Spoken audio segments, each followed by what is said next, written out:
पुराण पुरुषोत्तम भगवान की जय।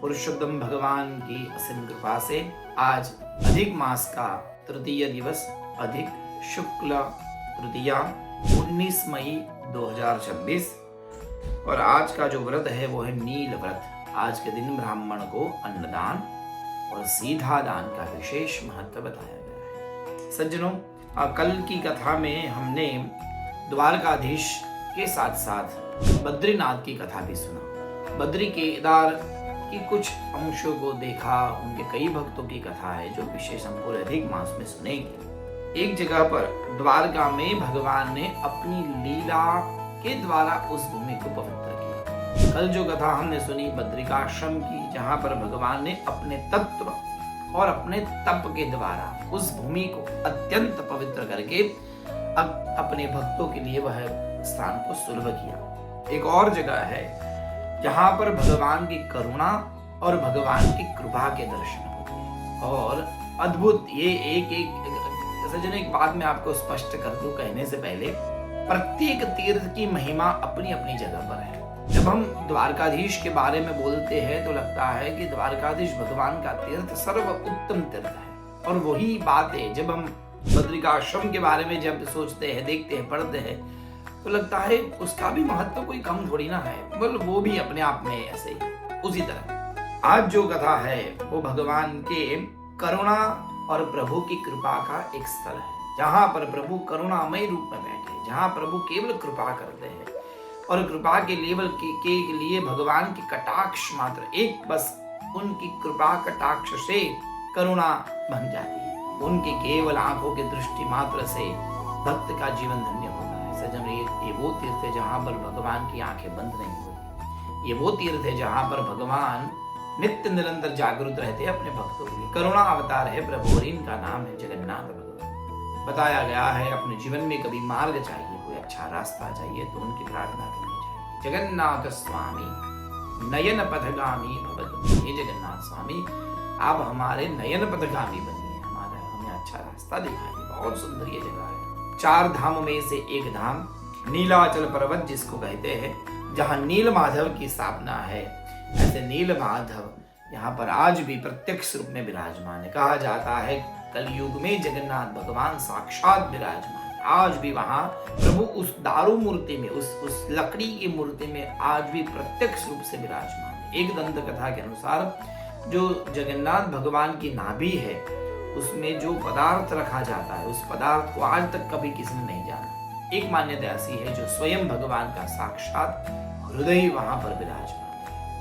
ऐसी कई दंत कथाएं हैं, ऐसी कई पौराणिक कथाएं हैं जिसमें जगन्नाथ भगवान के बारे में बहुत विशद चर्चा की गई है। सज्जनों, एक इंद्रद्युम्न अथवा इंद्रदमन नाम के राजा थे। यह राजा भगवान नारायण के परम उपासक और अत्यंत प्रीति से अपने पूर्ण सत्ता से वो भगवान की पूजा करते थे। अपना सर्वस्व उन्होंने नारायण के चरणों में समर्पित किया। भक्ति का अतिरेक था उनके जीवन में। बिना भगवान के उनका जीवन बहुत ही अधूरा था। एक बार उनको भगवान स्वप्न में आते हैं और उनको नील माधव के दर्शन उनके स्वप्न में होते हैं। राजा के मन में आता है कि यह नील माधव का स्वरूप मुझे मिल जाए और नित्य निरंतर मैं उनकी सेवा करूं। उसी स्वरूप की खोज के लिए राजा ने अपने ही जो पुरोहित थे, उनके भाई विद्यावाचस्पति करके थे, विद्यापति जी, उनको भेजा और कहा कि जाओ नील माधव की खोज करके आओ। कई दिनों तक ये खोज चलती रही। अंततः जो वहाँ के शरभ लोग थे, जहाँ के जो आदिवासी लोग थे, उनके द्वारा एक स्थान का पता चला कि इस स्थान पर नील माधव का स्वरूप विद्यमान है। आकर इन्होंने राजा को बताया और राजा इंद्रदमन ने, इंद्रद्युम्न ने मन में सोच लिया कि मैं वहां जाऊंगा और भगवान को मेरे साथ ले आऊंगा। अपने सैनिकों के साथ राजा पद यात्रा करते हुए वहां जाते हैं, पर दुर्भाग्यवशात वहां से भगवान का स्वरूप गायब हो जाता है। वहां नहीं मिलते भगवान। राजा वापस आते हैं और भगवान के वियोग में डूब जाते हैं। कई दिनों तक राजा बिना खाए पिए रहते हैं, केवल भगवान की याद। यही सोचते हुए कि ऐसा कौन सा पाप किया है मैंने इतनी भक्ति की, उस भक्ति का कोई परिणाम नहीं, ऐसा क्यों हुआ, क्यों स्वरूप वहां से चला गया, क्यों भगवान ने मुझे स्वप्न दिया, यदि भगवान को नहीं आना था मेरे पास तो मुझे ये स्वप्न क्यों दिया, क्या तुम्हारी लीला है। ऐसे कई विषयों को लेकर राजा सब निरंतर उदास रहने लगे। फिर उनको एक स्वप्न आता है, करुणामयी परमात्मा करुणा करते अपने भक्त पर, अपने भक्तों का दुख भगवान से नहीं देखा जाता। और भगवान स्वप्न में आके कहते हैं, राजा वो स्वरूप तो नहीं मिला, परंतु मैं स्वयं स्वरूप बनकर आपके वहां आऊंगा। आप समुद्र के तट पर जाना इस अमुक तिथि पर, और वहां आपको एक तैरती हुई लकड़ी दिखाई देगी, उसको ले आना। स्वयं परमात्मा आएंगे, उस स्वरूप का निर्माण करेंगे। अत्यंत खुश राजा भगवान के दिए हुए मार्ग, स्वप्न मार्ग से राजा वहां पर जाते हैं समुद्र के तट पर। वहीं पर राजा अनुष्ठान करते बैठे रहते हैं। कुछ समय के बाद उचित समय पर तैरती हुई एक बड़ी लकड़ी आती है, उसको राजा ले आते हैं। कुछ दिनों तक इंतजार करते हैं कौन इस स्वरूप का निर्माण करेगा। कहा जाता है स्वयं देव शिल्पी विश्वकर्मा स्वरूप बदलकर वहां मूर्तिकार बनकर आते हैं। स्वयं भगवान ही मानो आते हैं और आकर राजा को कहते हैं, मैं स्वरूप बनाऊंगा, और याद रहे इतनी इतनी वस्तु हमें दी जाए, मैं जब तक स्वरूप बनाऊंगा उस दरवाजे को कोई नहीं खोलेगा। अनेक प्रकार के रत्न, अनेक प्रकार के आभूषण उन शिल्पकार को दिया जाता है, और शिल्पी एक कमरे में बंद कर वो लकड़ी लेकर हथौड़ी और उससे मूर्ति का निर्माण करते। कई दिनों तक हथौड़ी से काम चल रहा है, ऐसा आवाज तो आ रही थी उस कमरे से। कुछ दिनों के बाद वो आवाज आती हुई बंद हो गई। जैसे ही आवाज आती बंद हुई, राजा और रानी के मन में संकोच हुआ और मन में शंका भी हुई। शंका के कारण उन्होंने कहा था, उस दिन से पहले ही राजा और रानी ने शंका करके उस कमरे के दरवाजे को खोला। जब कमरे का दरवाजा खुला, स्वयं भगवान विश्वकर्मा के साथ बैठकर उस मूर्ति का निर्माण करवा रहे थे। विश्वकर्मा स्वयं बना रहे थे, सामने चतुर्भुज भगवान विराजमान थे। राजा ने जैसे ही दरवाजा खोला, भगवान भी अंतर्ध्यान हो गए और विश्वकर्मा भी अंतर्ध्यान, चरणों में गिर गए। वहीं पर स्वरूप 3 बने थे, एक बलराम जी का, एक सुभद्रा जी का, और एक हमारे कृष्ण भगवान का। सुंदर स्वरूप 3 बने थे। आधे ही स्वरूप थे, न तो हाथ बने थे और न ही पैर बने थे। बड़ी सुंदर आंखें थी, सुंदर काष्ठ दारुमय स्वरूप था भगवान का। अत्यंत आक्रमण करते हुए राजा वहीं गिर गए, रोने लगे, भगवान के अनेक प्रकार से माफी मांगने लगे। भगवान ने आकाशवाणी की, राजा यही तुम्हारी भक्ति का परिणाम है, तुम्हारी भक्ति के कारण मैं इसी स्वरूप में विराजमान रहूंगा और पूरे विश्व का मैं नाथ बनूंगा, इसलिए लोग हमें जगन्नाथ के नाम से जानेंगे। आप इन्हीं स्वरूप की स्थापना करें। राजा ने इन्हीं 3 स्वरूप की स्थापना की। मन में कई बार शंका होती थी, भगवान के हाथ नहीं है, भगवान के पैर नहीं है, यह बिना हाथ पैर वाले ठाकुर किसका काम करेंगे। परंतु ये तो करुणा के अवतार है। कृष्ण को काम करने के लिए हाथ की नहीं, केवल करुणा की आवश्यकता है। सज्जनों देखिए, महाभारत में बिना शस्त्र उठाए पांडवों के ऊपर केवल करुणा करके पांडवों को पूरे युद्ध को जिता दिया। ये है कृष्ण की करुणा का प्रतिफल। करुणा स्वरूप में भगवान जगन्नाथ के रूप में जगन्नाथपुरी में विराजमान हुए। तो आज भी वहीं नीलाचल पर्वत के ऊपर चकानयन भगवान जगन्नाथ आज भी वहां पर विद्यमान है, जिनके दर्शन मात्र से व्यक्ति के जीवन में अत्यंत करुणा और उनकी कृपा का अनुभव होता है। जरूर दर्शन करिएगा, बहुत विशेष महत्ता है। कई प्रकार के वैज्ञानिक रहस्य भी आज भी उस मंदिर में छुपे हैं।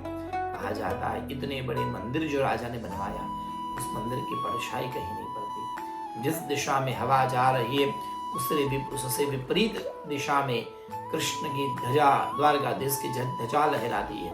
अर्थ यह है, तात्पर्य यह है, दुनिया किसी भी प्रवाह में बहे, जब भगवान की कृपा होती है तो भगवान की कृपा का प्रवाह व्यक्ति की रक्षा करता है। चाहे कुछ भी हो जाए, कृष्ण कृपा हो तो असंभव कार्य भी संभव होता है। इस तीर्थ में जो महत्व है भगवान का, वो भोजन का महत्व। एक जगह पर भगवान ने साधना की, बद्रिकाश्रम में, द्वारका में भगवान ने श्रृंगार किया, जगन्नाथपुरी में भगवान ने भोजन किया। सज्जनों, वहां के भोग की बहुत महिमा है।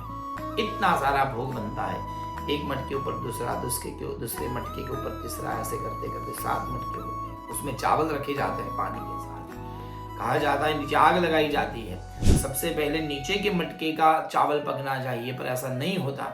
सबसे पहले ऊपर के मटके का चावल पकता है। कैसे करते करते करते करते वो भोग जगन्नाथ भगवान को लगाया जाता है। इतने सारा भोग बनता है।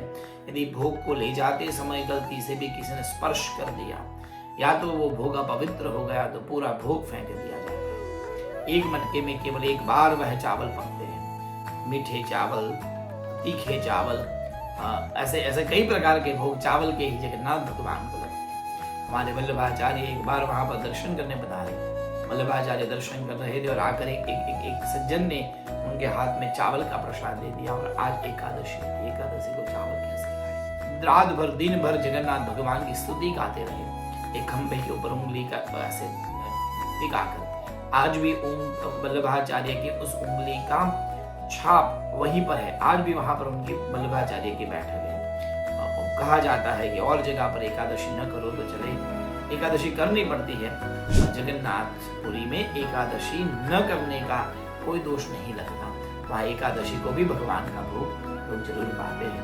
खैर वो तो भी दूसरा विषय है, परंतु यहाँ पर भगवान के भोग का एक विशेष जगन्नाथ भगवान करुणा के अवतार है।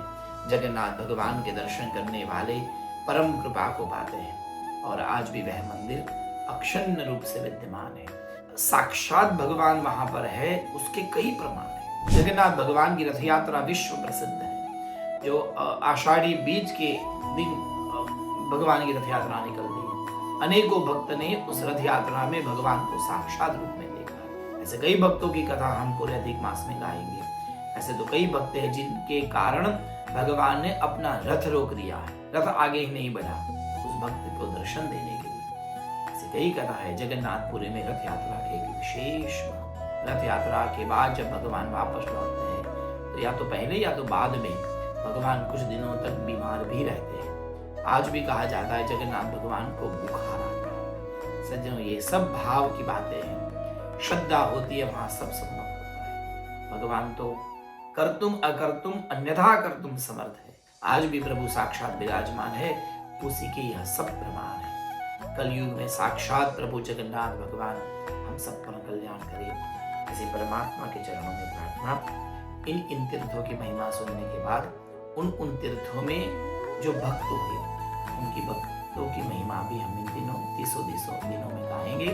अधिक मास में आप सब भगवान की पूजा अर्चना करें, यही प्रार्थना और यही आप सबसे निवेदन है। जगन्नाथ भगवान के साथ साथ बलभद्र एवं सुभद्रा जी भी हम सबका कल्याण करें। उसी के साथ आज जगन्नाथ भगवान की यह छोटी सी कथा परमात्मा के चरणों में समर्पित।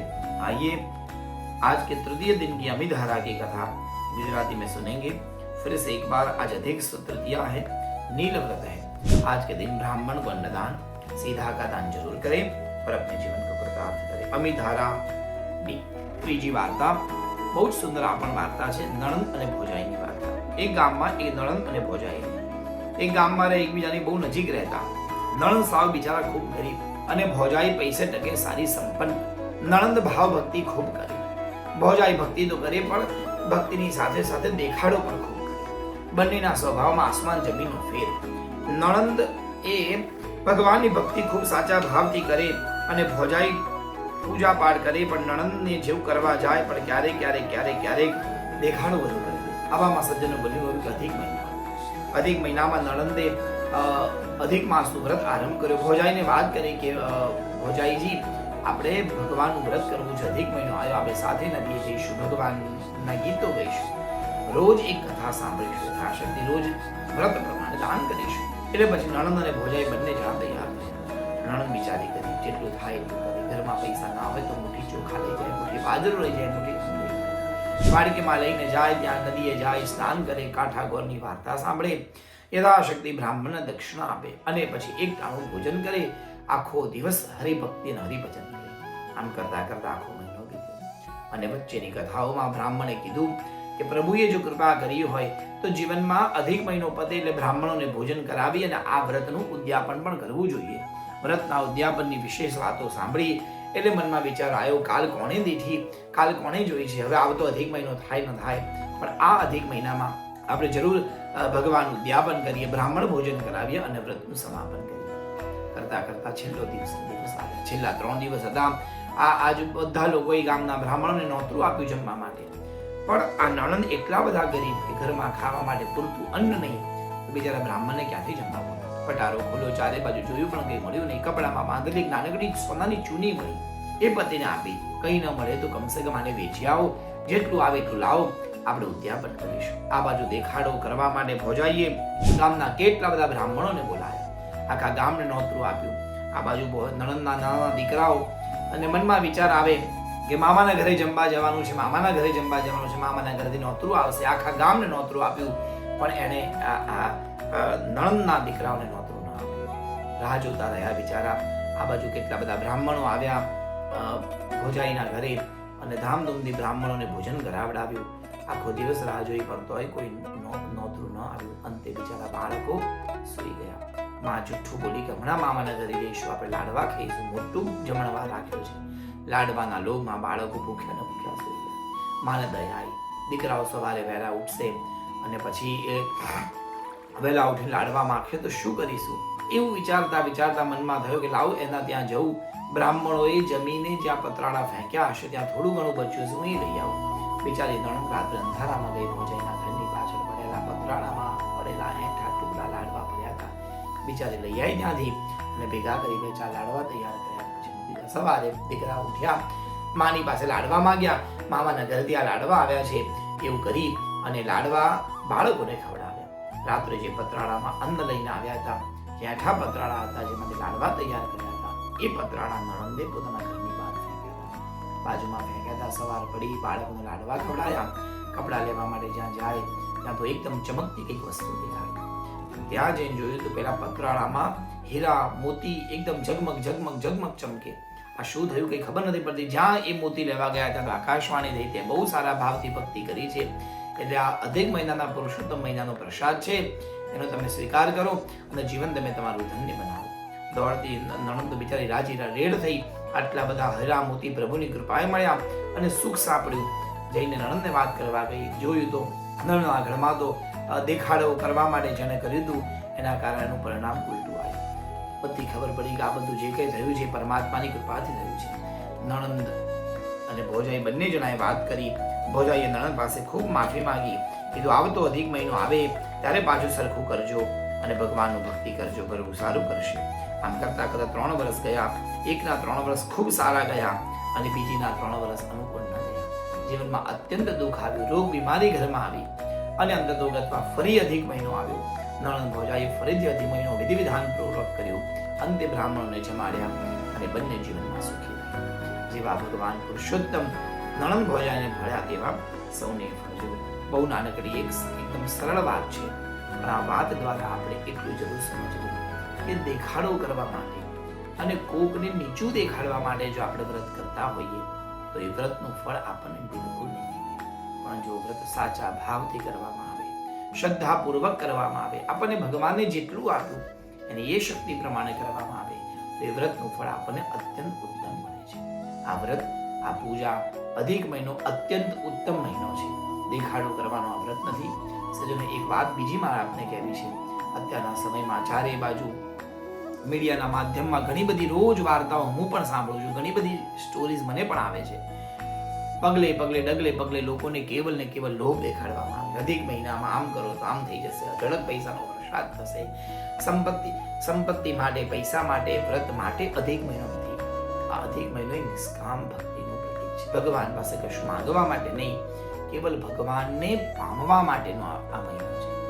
એટલે કશું મળે અને ભાગ્યોદય થઈ જાય, અઢળક સમૃદ્ધિ સંપત્તિ આવી જાય, એની માટે જો અધિક મહિનો કરતા હોઈએ તો બિલકુલ ન કરવો જોઈએ. કેવલ ને કેવલ ઠાકોરજીની કૃપા થાય, એની કૃપા થશે તો બધું થશે. બસ એની કૃપા માટે વ્રત કરીએ એ જ ઉત્તમ અધિક માસ છે. જેમ નણંદે કર્યું એવી રીતે આપણે પણ અધિક મહિનો કરી અને આપણે આપણા જીવનને ઉત્તમ બનાવીએ. એ સાથે આજની આ કથા પુરુષોત્તમ ભગવાનના જન્મમાં સમર્પિત. પુરુષોત્તમ ભગવાન